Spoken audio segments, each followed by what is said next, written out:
श्री प्रदोष स्तोत्रम्। जय देव जगन्नाथ, जय शंकर शाश्वत, जय सर्वसुराध्यक्ष, जय सर्वसुरार्चित, जय सर्वगुणातीत, जय सर्ववरप्रद, जय नित्य निराधार, जय विश्वंभराव्यय, जय विश्वेकवन्देश, जय नागेन्द्रभूषण, जय गौरीपते शंभु, जय चंद्रार्धशेखर, जय कोट्यर्क शंकास, जयानंत गुणाश्रय, जय भद्रविरूपाक्ष, जयाचिंत निरंजन, जय नाथ कृपा सिंधु, जय भक्त्यार्तिभंजन, जय दुस्तर संसार सागरोत्तारण प्रभु। प्रसीद मे महादेव संसारार्तसखिद्यतः, सर्वपापक्षयं कृत्वा रक्ष मां परमेश्वर।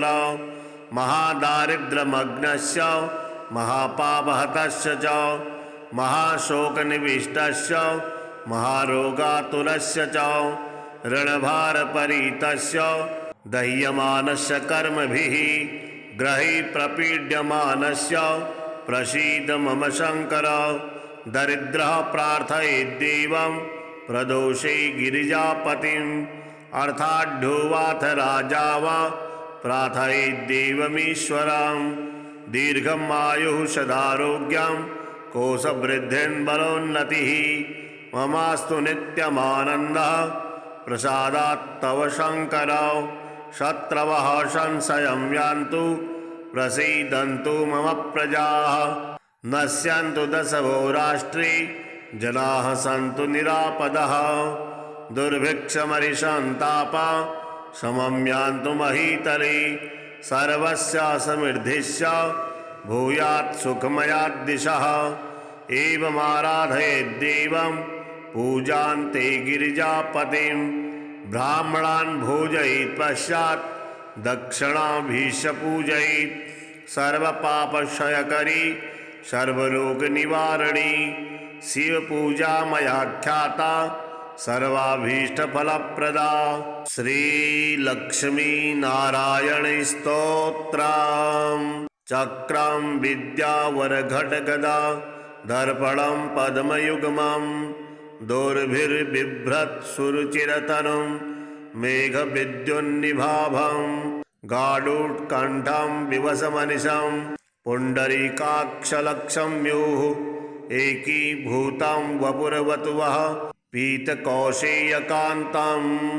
शङ्खचक्रगदापद्म कुम्भदर्शाब्जपुस्तकं, बिभ्रतां मेघचपलवर्णं लक्ष्मी हरिं भजे। विद्युत्प्रभाश्लिष्टघनोपमानौ शुद्धाशये बिम्बितसुप्रकाशौ, चित्ते चिदाभौ कलयामि लक्ष्मी नारायणोत्सत्त्वगुणप्रधानौ। लोकोद्भवस्ते मलयेश्वराभ्यां, शोकोर्दीनस्थितिनाशकाभ्यां, नित्यां युवाभ्यां नतिरस्तु लक्ष्मी नारायणाभ्यां जगतः पितृभ्यां। सम्पत्सुखानन्दिविधायकाभ्यां, भक्तावनानारददीक्षिताभ्यां, नित्यं युवाभ्यां नतिरस्तु लक्ष्मी नारायणाभ्यां जगतः पितृभ्यां। दृष्टोपकारी गुरुतां च पञ्च विंशावतारान् सरसां ददध्यां, नित्यां युवाभ्यां नतिरस्तु लक्ष्मी नारायणाभ्यां जगतः पितृभ्यां। क्षीराब्धुरास्याद्विराट्भवाभ्यां, नारं सदा पालयितुं पराभ्यां, नित्यां युवाभ्यां नतिरस्तु लक्ष्मी नारायणाभ्यां जगतः पितृभ्यां। दारिद्र्यदुःखस्थितिदारकाभ्यां, दर्यैव दूरीकृतदुर्गतिभ्यां, नित्यां युवाभ्यां नतिरस्तु लक्ष्मी नारायणाभ्यां जगतः पितृभ्यां। भक्तवज्राघौघविदारकाभ्यां, स्वीयाशयोद्धूद्रजस्तमोभ्यां नित्यं युवाभ्यां नतिरस्तु लक्ष्मी नारायणाभ्यां जगतः पितृभ्यां रक्तोत्पलाभा भववपुर्धराभ्यां पद्मारिशङ्खाब्जगदाधराभ्यां नित्यं युवाभ्यां नतिरस्तु लक्ष्मी नारायणाभ्यां जगतः पितृभ्याम् अग्निद्वयाभ्यर्चककल्पकाभ्यां मोक्षप्रदप्राक्तनदम्पतिभ्यां नित्यं युवाभ्यां नतिरस्तु लक्ष्मी नारायणाभ्यां जगतः पितृभ्याम् इदं तु यः पठेत् स्तोत्रं लक्ष्मीनारायणाष्टकम् ऐहिकामुष्मिकसुखं भुक्त्वा शलभेत्मृतम्। श्रीहरिनाममाला स्तोत्रम्। गोविन्दं गोकुलानन्दं गोपालं गोपीवल्लभं गोवर्धनोधरं धीरं तं वन्दे गोमतीप्रियं नारायणं निराकारं नरवीरं नरोत्तमं नृसिंहं नागनाथं च तं वन्दे नरकान्तकं पीताम्बरं पद्मनाभं पद्माक्षं पुरुषोत्तमं पवित्रं परमानन्दं तं वन्दे परमेश्वरं राघवं रामचन्द्रं च रावणारिं रमापतिं राजीवलोचनं रामं तं वन्दे रघुनन्दनं वामनं विश्वरूपं च वासुदेवं च विठ्ठलं विश्वेश्वरं विभुं व्यासं तं वन्दे वेदवल्लभं दामोदरं दिव्यसिंहं दयालुं दीननायकं दैत्यारिं देवदेवेशं तं वन्दे देवकीसुतं मुरारिं माधवं मत्स्यं मुकुन्दं मुष्टिमर्दनं मुञ्जकेशं महाबाहुं तं वन्दे मधुसूदनं केशवं कमलाकान्तं कामेशं कौस्तुभप्रियं कौमोदकीधरं कृष्णं तं वन्दे कौरवान्तकं भूधरं भुवनानन्दं भूतेशं भूतनायकं भावनैकं भुजङ्गेशं तं वन्दे भवनाशनं जनार्दनं जगन्नाथं जगज्जाड्यविनाशकं जमदग्निं परं ज्योतिष तं वन्दे जलशायिनं चतुर्भुजं चिदानन्दं मल्लचाणूरमर्दनं चराचरगुरुं देवं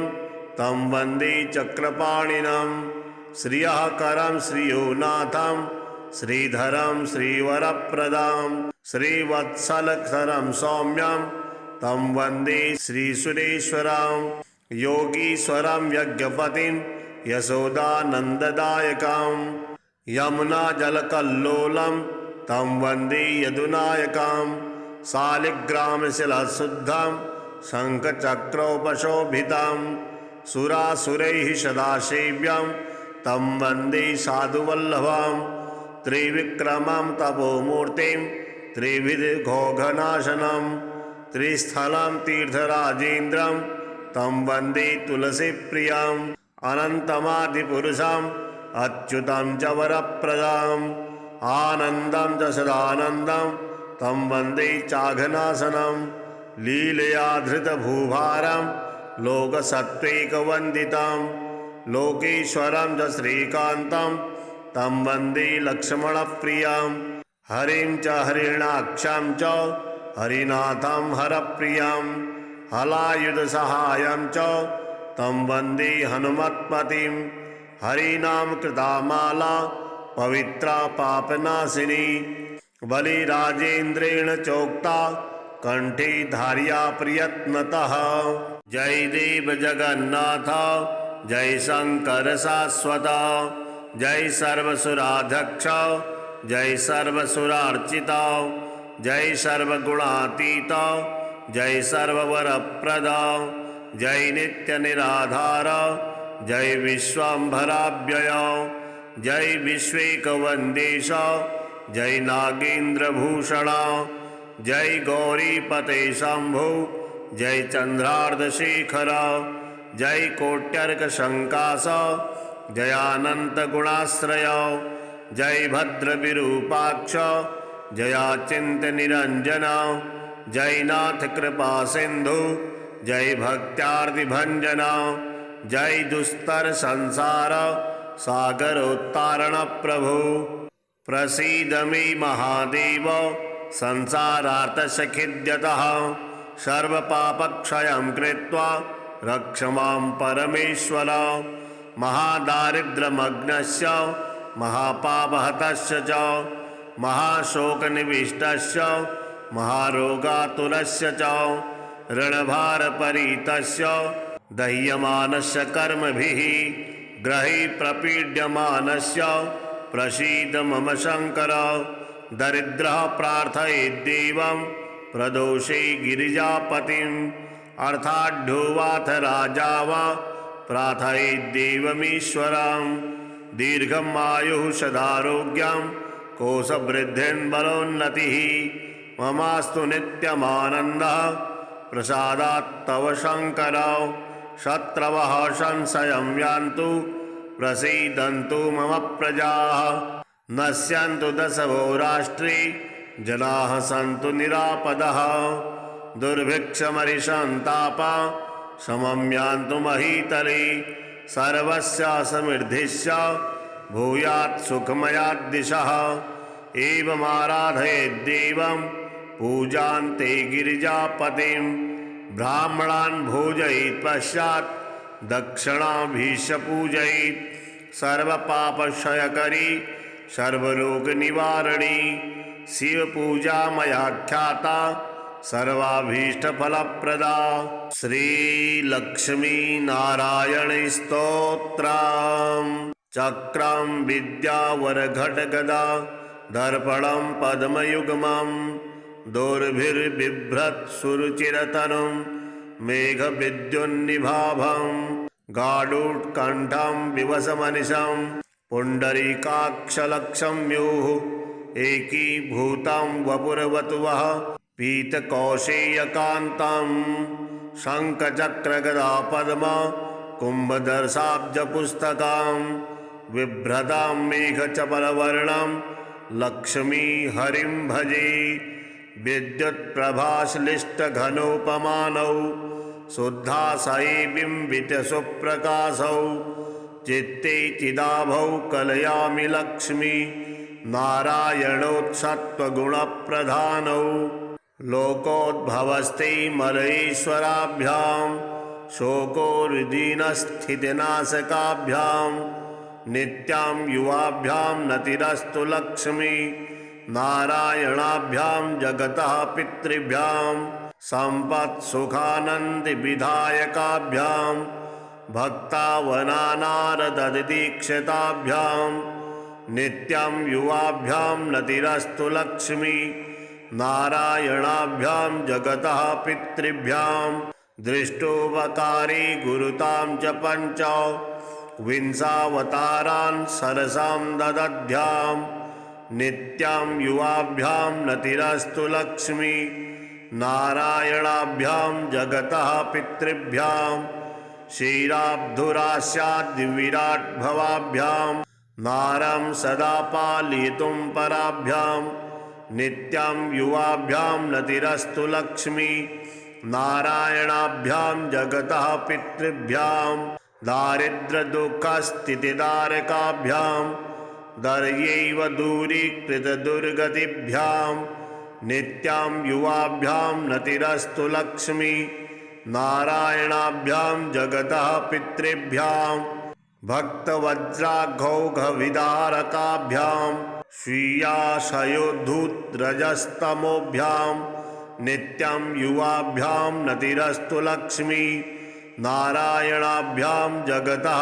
पितृभ्यां रक्तोत्पलाभा भववपुर्धराभ्यां पद्मारिशङ्खाब्जगदाधराभ्यां नित्यं युवाभ्यां नतिरस्तु लक्ष्मी नारायणाभ्यां जगतः पितृभ्यां अग्निद्वयाभ्यर्चककल्पकाभ्यां मोक्षप्रदप्राक्तनदम्पतिभ्यां नित्यं युवाभ्यां नतिरस्तु लक्ष्मी नारायणाभ्यां जगतः पितृभ्याम् इदं तु यः पठेत् स्तोत्रं लक्ष्मीनारायणाष्टकम् ऐहिकामुष्मिकसुखं भुक्त्वा शलभेत्मृतम्। श्रीहरिनाममाला स्तोत्रम्। गोविन्दं गोकुलानन्दं गोपालं गोपीवल्लभं गोवर्धनोधरं धीरं तं वन्दे गोमतीप्रियं। नारायणं निराकारं नरवीरं नरोत्तमं नृसिंहं नागनाथं च तं वन्दे नरकान्तकं। पीताम्बरं पद्मनाभं पद्माक्षं पुरुषोत्तमं पवित्रं परमानन्दं तं वन्दे परमेश्वरं। राघवं रामचन्द्रं च रावणारिं रमापतिं राजीवलोचनं रामं तं वन्दे रघुनन्दनं। वामनं विश्वरूपं च वासुदेवं च विठ्ठलं विश्वेश्वरं विभुं व्यासं तं वन्दे वेदवल्लभं। दामोदरं दिव्यसिंहं दयालुं दीननायकं दैत्यारिं देवदेवेशं तं वन्दे देवकीसुतं। मुरारिं माधवं मत्स्यं मुकुन्दं मुष्टिमर्दनं मुञ्जकेशं महाबाहुं तं वन्दे मधुसूदनं। केशवं कमलाकान्तं कामेशं कौस्तुभप्रियं कौमोदकीधरं कृष्णं तं वन्दे कौरवान्तकं। भूधरं भुवनानन्दं भूतेशं भूतनायकं भावनैकं भुजङ्गेशं तं वन्दे भवनाशनं।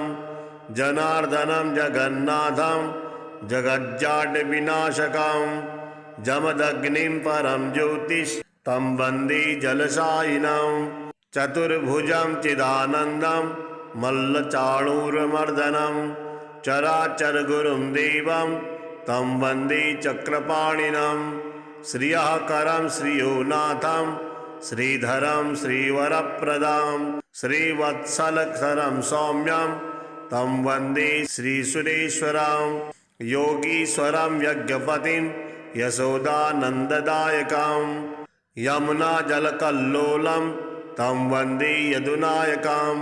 शालिग्रामशिलाशुद्धं शङ्खचक्रोपशोभितं सुरासुरैः सदासेव्यं तं वन्दे साधुवल्लभं। त्रिविक्रमं तपोमूर्तिं त्रिविधघोघनाशनं त्रिस्थलं तीर्थराजेन्द्रं तं वन्दे तुलसीप्रियम्। अनन्तमादिपुरुषम् अच्युतं च वरप्रदाम् आनन्दं च सदानन्दं तं वन्दे चाघनाशनं। लीलया धृतभूभारं लोकसत्त्वैकवन्दितं लोकेश्वरं च श्रीकान्तं तं वन्दे लक्ष्मणप्रियं। हरिं च हरिणाक्षं च हरिनाथं हरप्रियं हलायुधसहायं च तं वन्दे हनुमत्पतिं। हरिनाम कृता माला पवित्रा पापनाशिनी बलिराजेन्द्रेण चोक्ता कंठे धार्या प्रयत्नतः। जय देव जगन्नाथ जय शंकर शाश्वत जय सर्वसुराध्यक्ष जय सर्वसुरार्चित जय सर्वगुणातीत जय सर्ववरप्रद जय नित्य निराधार जय विश्वाम्भराव्यय जय विश्वेकवन्देश जय नागेन्द्रभूषण जय गौरीपते शंभु जय चंद्रार्धशेखर जय कोट्यर्कशंकास जयानन्तगुणाश्रय जय भद्रविरूपाक्ष जयाचिन्त्यनिरञ्जन जय नाथ कृपा सिंधु जय भक्त्यार्तिभञ्जन जय दुस्तर संसार सागरोत्तारण प्रभु। प्रसीद मे महादेव संसारार्तसखिद्यतः सर्वपापक्षयं कृत्वा रक्ष मां परमेश्वर। महादारिद्र्यमग्नस्य महापापहतस्य च महाशोकनिविष्टस्य महारोगातुलस्य च ऋणभारपरीतस्य दह्यमानस्य कर्मभिः ग्रही प्रपीड्यमानस्य प्रसीद मम शङ्कर। दरिद्रः प्रार्थयेद्देवं प्रदोषे गिरिजापतिम् अर्थाढ्योवाथ राजा वा प्रार्थयेद्देवमीश्वरम्। दीर्घम् आयुः सदारोग्यं कोशवृद्धिं बलोन्नतिः ममास्तु नित्यमानन्दः प्रसादात् तव शङ्कर। शत्रवः संशयं यान्तु प्रसीदन्तु मम प्रजाः नश्यन्तु दशवो राष्ट्रे जनाः सन्तु निरापदः। दुर्भिक्षमरिसन्तापा समं यान्तु महीतले सर्वस्य समृद्धिश्च भूयात् सुखमयात् दिशः। एवमाराधयेद्देवं पूजान्ते गिरिजापतिं ब्राह्मणान् भोजयेत् पश्चात् दक्षिणाभीष्य पूजयेत्। सर्वपापक्षयकरी सर्वरोगनिवारणी शिवपूजा मयाख्याता सर्वाभीष्टफलप्रदा। श्रीलक्ष्मीनारायणस्तोत्रम्। चक्रं विद्यावरघटगदा दर्पणं पद्मयुग्मं दोर्भिर्बिभ्रत्सुरुचिरतनुं मेघविद्युन्निभाभं गाढोत्कण्ठं विवसमनिशं पुण्डरीकाक्षलक्षम्युः एकीभूतं वपुरवतुवः पीतकौशेयकान्तं शङ्खचक्रगदापद्म कुम्भदर्शाब्जपुस्तकां बिभ्रतां मेघचपलवर्णं लक्ष्मी हरिं भजे। विद्युत्प्रभाश्लिष्टघनोपमानौ शुद्धाशये बिम्बितसुप्रकाशौ चित्ते चिदाभौ कलयामि लक्ष्मी नारायणोत्सत्त्वगुणप्रधानौ। लोकोद्भवस्ते मलयेश्वराभ्यां शोकोरुदीनस्थितिनाशकाभ्यां नित्यां युवाभ्यां नतिरस्तु लक्ष्मी नारायणाभ्यां जगतः पितृभ्यां सम्पत्सुखानन्दिविधायकाभ्यां भक्तावनानारददीक्षिताभ्यां नित्यं युवाभ्यां नतिरस्तु लक्ष्मी नारायणाभ्यां जगतः पितृभ्यां दृष्टोपकारी गुरुतां च पञ्च विंशावतारान् सरसां ददध्यां नित्यां युवाभ्यां नतिरस्तु लक्ष्मी नारायणाभ्यां जगतः पितृभ्यां क्षीराब्धुरास्याद्विराट्भवाभ्यां नारं सदा पालयितुं पराभ्यां नित्यां युवाभ्यां नतिरस्तु लक्ष्मी नारायणाभ्यां जगतः पितृभ्यां दारिद्र्यदुःखस्थितिदारकाभ्यां दर्यैव दूरीकृतदुर्गतिभ्यां नित्यां युवाभ्यां नतिरस्तु लक्ष्मी नारायणाभ्यां जगतः पितृभ्यां भक्तवज्राघौघविदारकाभ्यां स्वीयाशयोद्धूद्रजस्तमोभ्यां नित्यं युवाभ्यां नतिरस्तु लक्ष्मी नारायणाभ्यां जगतः पितृभ्यां रक्तोत्पलाभा भववपुर्धराभ्यां पद्मारिशङ्खाब्जगदाधराभ्यां नित्यं युवाभ्यां नतिरस्तु लक्ष्मी नारायणाभ्यां जगतः पितृभ्यां अग्निद्वयाभ्यर्चककल्पकाभ्यां मोक्षप्रदप्राक्तनदम्पतिभ्यां नित्यं युवाभ्यां नतिरस्तु लक्ष्मी नारायणाभ्यां जगतः पितृभ्याम् इदं तु यः पठेत् स्तोत्रं लक्ष्मीनारायणाष्टकम् ऐहिकामुष्मिकसुखं भुक्त्वा सलभेत्मृतं। श्रीहरिनाममालास्तोत्रम्। गोविन्दं गोकुलानन्दं गोपालं गोपीवल्लभं गोवर्धनोधरं धीरं तं वन्दे गोमतिप्रियं नारायणं निराकारं नरवीरं नरोत्तमं नृसिंहं नागनाथं च तं वन्दे नरकान्तकं पीताम्बरं पद्मनाभं पद्माक्षं पुरुषोत्तमं पवित्रं परमानन्दं तं वन्दे परमेश्वरं राघवं रामचन्द्रं च रावणारिं रमापतिं राजीवलोचनं रामं तं वन्दे रघुनन्दनं वामनं विश्वरूपं च वासुदेवं च विठ्ठलं विश्वेश्वरं विभुं व्यासं तं वन्दे वेदवल्लभं दामोदरं दिव्यसिंहं दयालुं दीननायकं दैत्यारिं देवदेवेशं तं वन्दे देवकीसुतं मुरारिं माधवं मत्स्यं मुकुन्दं मुष्टिमर्दनं मुञ्जकेशं महाबाहुं तं वन्दे मधुसूदनं केशवं कमलाकान्तं कामेशं कौस्तुभप्रियं कौमोदकीधरं कृष्णं तं वन्दे कौरवान्तकं भूधरं भुवनानन्दं भूतेशं भूतनायकं भावनैकं भुजङ्गेशं तं वन्दे भवनाशनं जनार्दनं जगन्नाथं जगज्जाड्यविनाशकं जमदग्निं परं ज्योतिष तं वन्दे जलशायिनं चतुर्भुजं चिदानन्दं मल्लचाणूरमर्दनं चराचरगुरुं देवं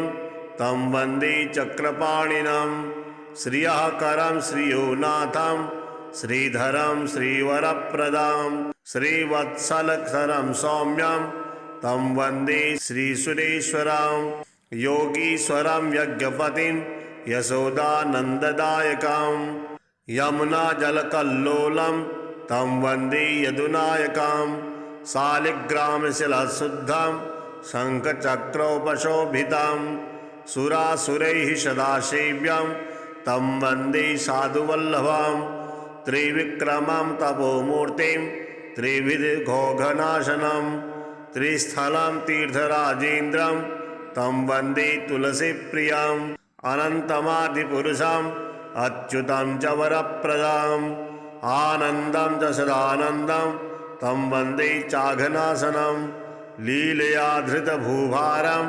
लोकसत्त्वैकवन्दितं लोकेश्वरं च श्रीकान्तं तं वन्दे लक्ष्मणप्रियं हरिं च हरिणाक्षं च हरिनाथं हरप्रियं हलायुधसहायं च तं वन्दे हनुमत्पतिं हरिनाम कृतामाला पवित्रा पापनाशिनी बलिराजेन्द्रेण चोक्ता कंठे धार्या प्रयत्नतः।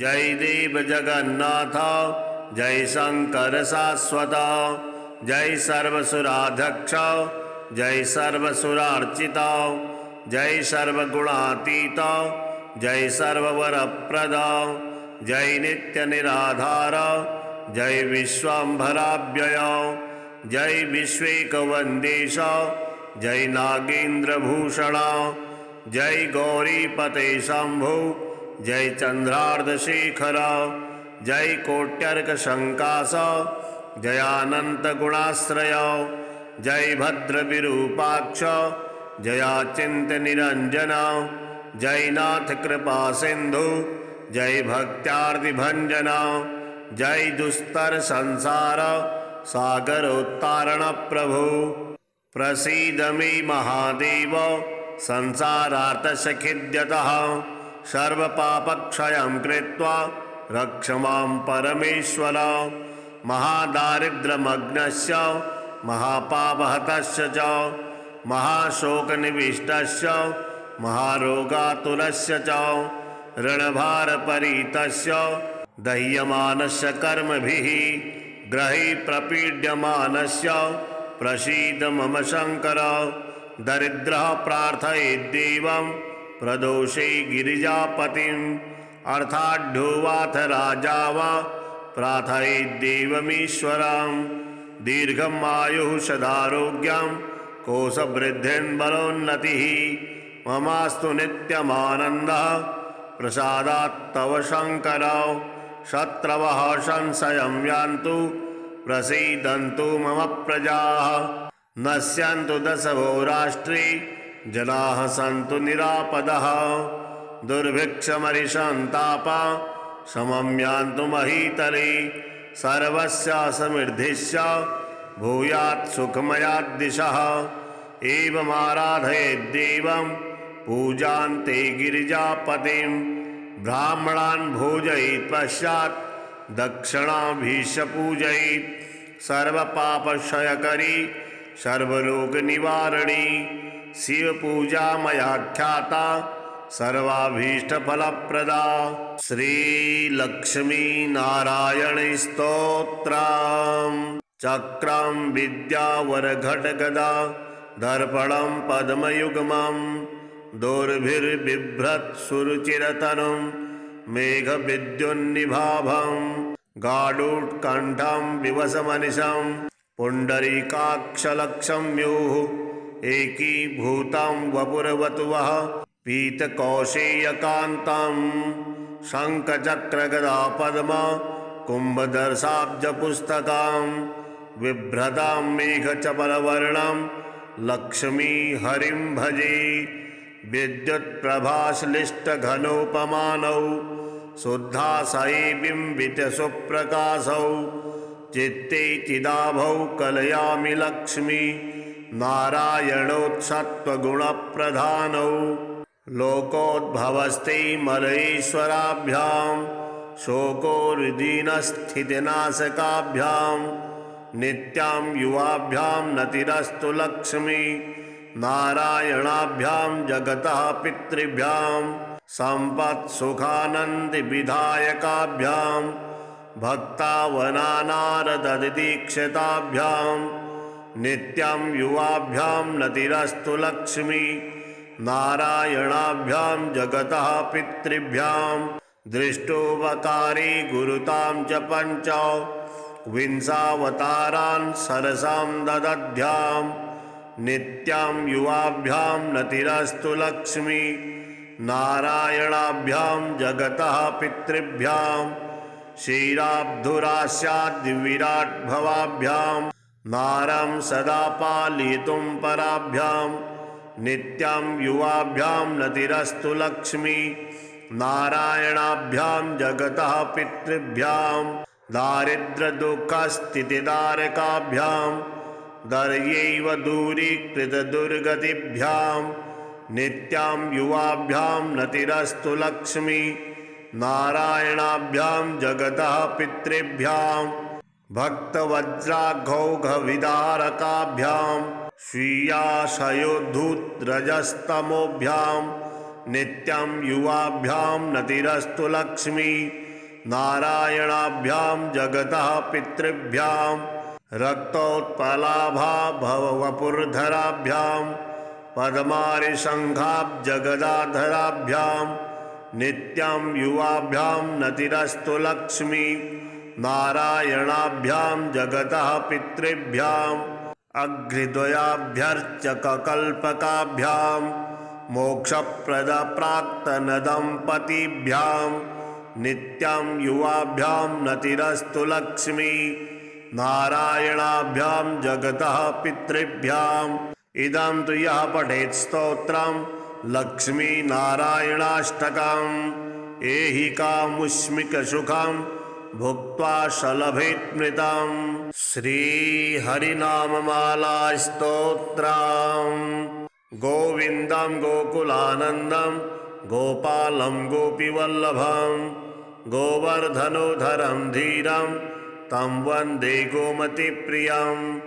नारायणं निराकारं नरवीरं नरोत्तमं नृसिंहं नागनाथं च तं वन्दे नरकान्तकं पीताम्बरं पद्मनाभं पद्माक्षं पुरुषोत्तमं पवित्रं परमानन्दं तं वन्दे परमेश्वरं राघवं रामचन्द्रं च रावणारिं रमापतिं राजीवलोचनं रामं तं वन्दे रघुनन्दनं वामनं विश्वरूपं च वासुदेवं च विठ्ठलं विश्वेश्वरं विभुं व्यासं तं वन्दे वेदवल्लभं दामोदरं दिव्यसिंहं दयालुं दीननायकं दैत्यारिं देवदेवेशं तं वन्दे देवकीसुतं मुरारिं माधवं मत्स्यं मुकुन्दं मुष्टिमर्दनं मुञ्जकेशं महाबाहुं तं वन्दे मधुसूदनं केशवं कमलाकान्तं कामेशं कौस्तुभप्रियं कौमोदकीधरं कृष्णं तं वन्दे कौरवान्तकं भूधरं भुवनानन्दं भूतेशं भूतनायकं भावनैकं भुजङ्गेशं तं वन्दे भवनाशनं जनार्दनं जगन्नाथं जगज्जाड्यविनाशकं जमदग्निं परं ज्योतिष तं वन्दे जलशायिनं चतुर्भुजं चिदानन्दं मल्लचाणूरमर्दनं चराचरगुरुं देवं तं वन्दे चक्रपाणिनं श्रियःकरं श्रियोनाथं श्रीधरं श्रीवरप्रदां श्रीवत्सलकरं सौम्यं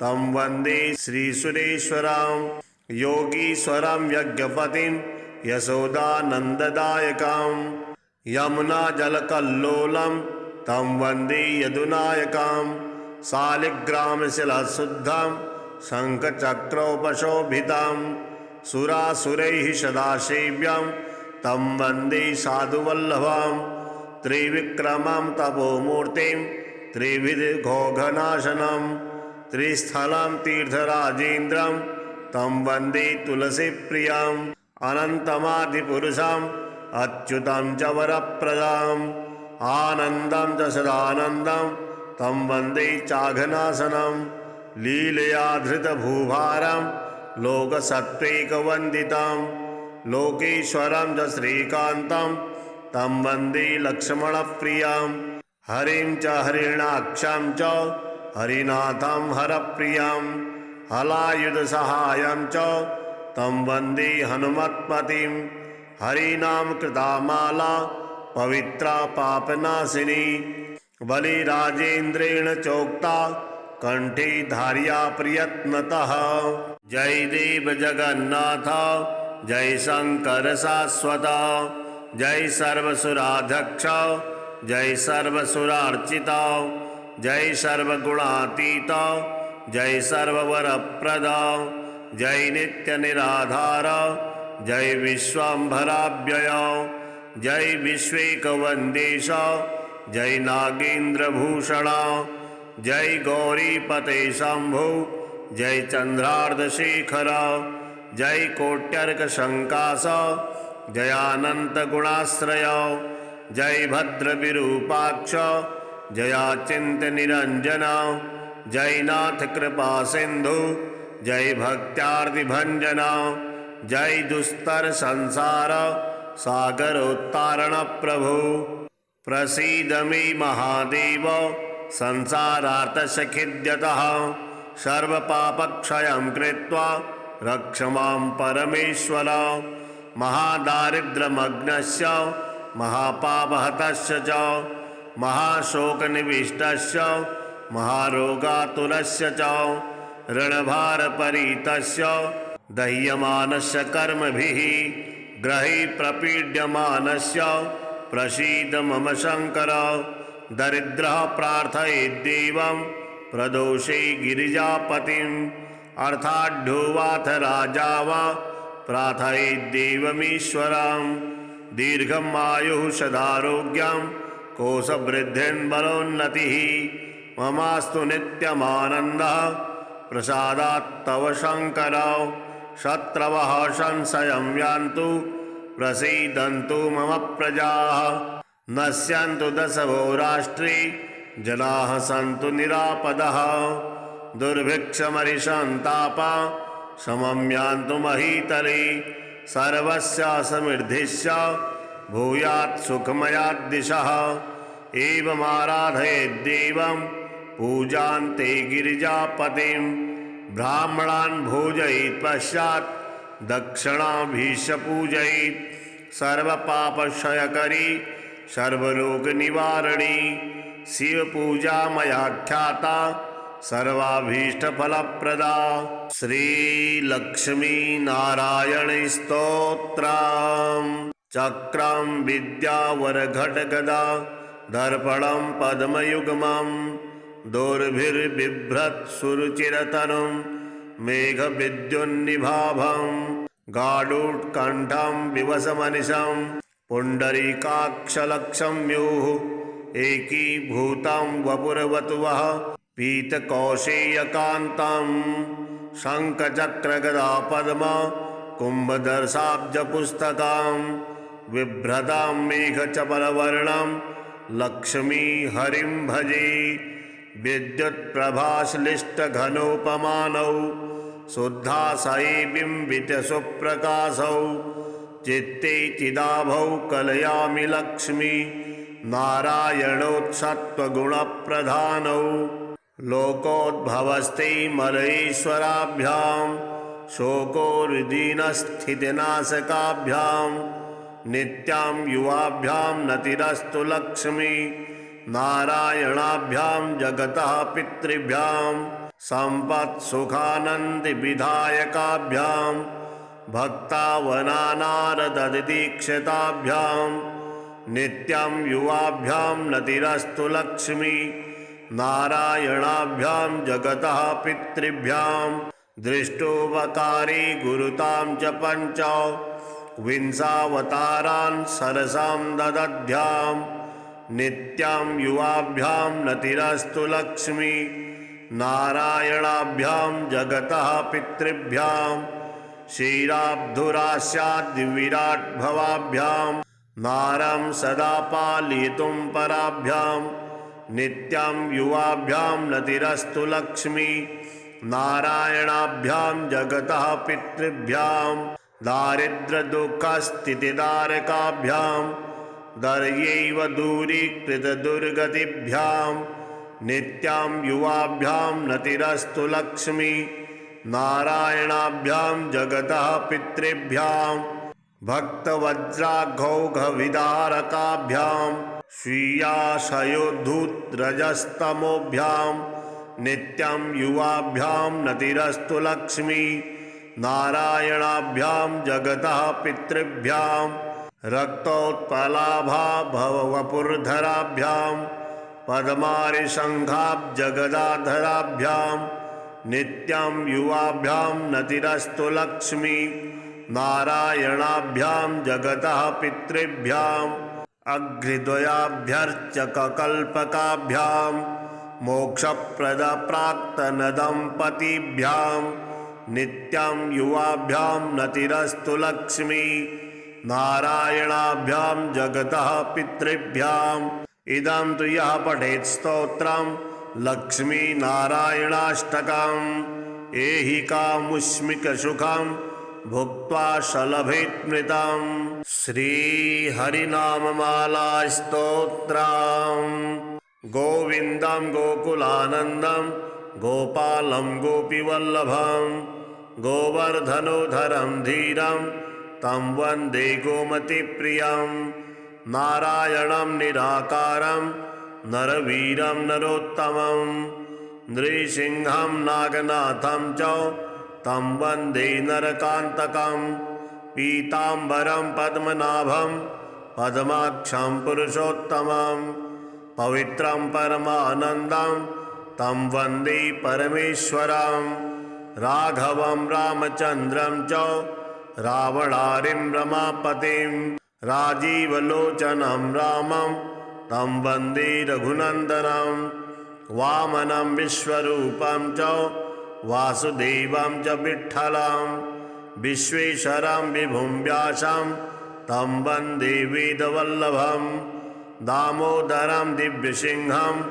दयालुं दीननायकं दैत्यारिं देवदेवेशं तं वन्दे देवकीसुतं मुरारिं माधवं मत्स्यं मुकुन्दं मुष्टिमर्दनं मुञ्जकेशं महाबाहुं तं वन्दे मधुसूदनं केशवं कमलाकान्तं कामेशं कौस्तुभप्रियं कौमोदकीधरं कृष्णं तं वन्दे कौरवान्तकं भूधरं भुवनानन्दं भूतेशं भूतनायकं भावनैकं भुजङ्गेशं तं वन्दे भवनाशनं जनार्दनं जगन्नाथं जगज्जाड्यविनाशकं जमदग्निं परं ज्योतिष तं वन्दे जलशायिनं चतुर्भुजं चिदानन्दं मल्लचाणूरमर्दनं चराचरगुरुं देवं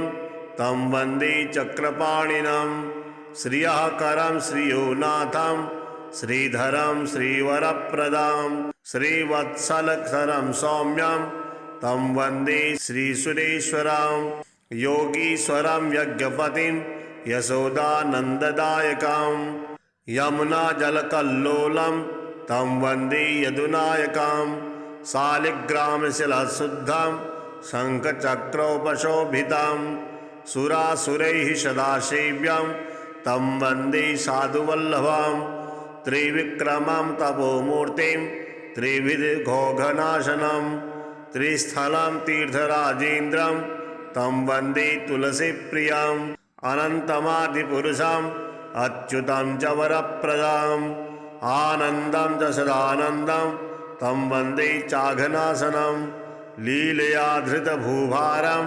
लोकसत्त्वैकवन्दितं लोकेश्वरं च श्रीकान्तं तं वन्दे लक्ष्मणप्रियं हरिं च हरिणाक्षं च हरिनाथं हरप्रियं हलायुधसहायं च तं वन्दे हनुमत्पतिं हरिनाम कृता माला पवित्रा पापनाशिनी बलिराजेन्द्रेण चोक्ता कंठे धार्या प्रयत्नतः।